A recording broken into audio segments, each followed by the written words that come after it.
Well, hello there. Happy Wednesday, CFC friends and family. This is, like I mentioned before, this is just, we're doing twice weekly devotions in the Advent season just to prepare us for Christmas and the things like that. And so typically during Advent, you start with faith and then you talk a little bit about what faith is. You go on to hope, love, and then peace and joy.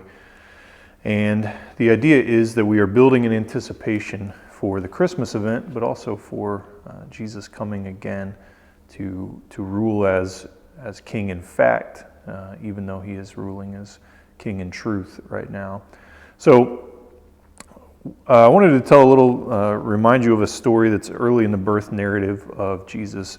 And to me, this demonstrates faith, and I wanted to encourage you. Hopefully, a lot of our families are tuning in. I want to encourage you, families, to take a look at this passage and talk about what it means for faith. So this is in Matthew chapter 2.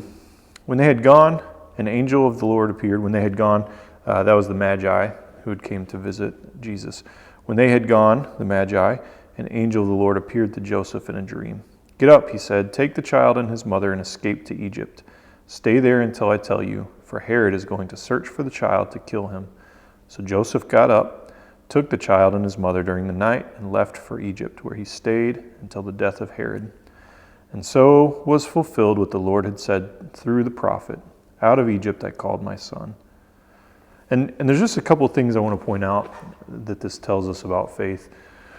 One big thing that I think this tells us about faith is that faith is not always knowing the end of the road, but it is knowing the next step to take.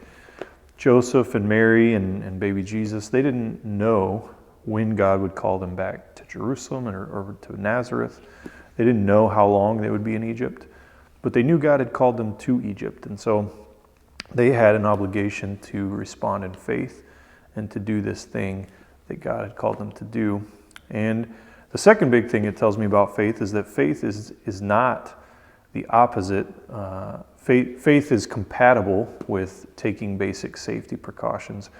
One of the big hullabaloos that we've had in our world this year is this kind of battle between fear and faith. And there's this kind of idea that, like, if you take common health safety precautions, then you are living in fear. Whereas if you just live with reckless abandon, then you're living in faith.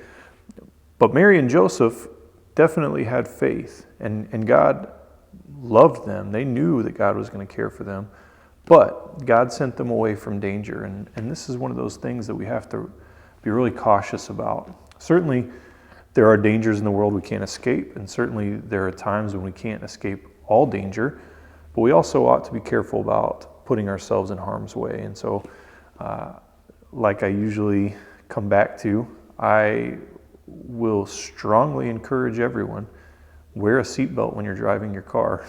You are in a 2,000, 3,000, 4,000 pound death machine when you get in your car. So you need to be buckled up because that makes you safer. And that doesn't mean you have a lack of faith. It means, in fact, that you have some faith and that you believe that God will take care of you, but also that you believe that it's okay to take some steps to take care of yourself. So, families, I want to ask you with yourselves to just talk a little bit about, has there ever been a time when you didn't know what the end of the road would be and that you felt like you had to step out in faith? Talk about that with your kids or your youth or your parents or your grandparents, and ask each other, has there ever been a time when we felt like God was calling us to do something and we didn't know the end of the road, but we knew this next step to take? And then also talk about, why do we feel like sometimes that basic precautions are the opposite of faith, and what is actual living in fear, and what does living in faith look like, and are there times that we are more cautious and times we're less cautious, and what is the appropriate amount for that? So I want to encourage you to talk about that with your families. I want to encourage you, don't get caught up in feeling like there's a right or wrong answer all the time. A lot of this journey with God is hashing out together what the next step is and how we can know and follow Jesus in a better way.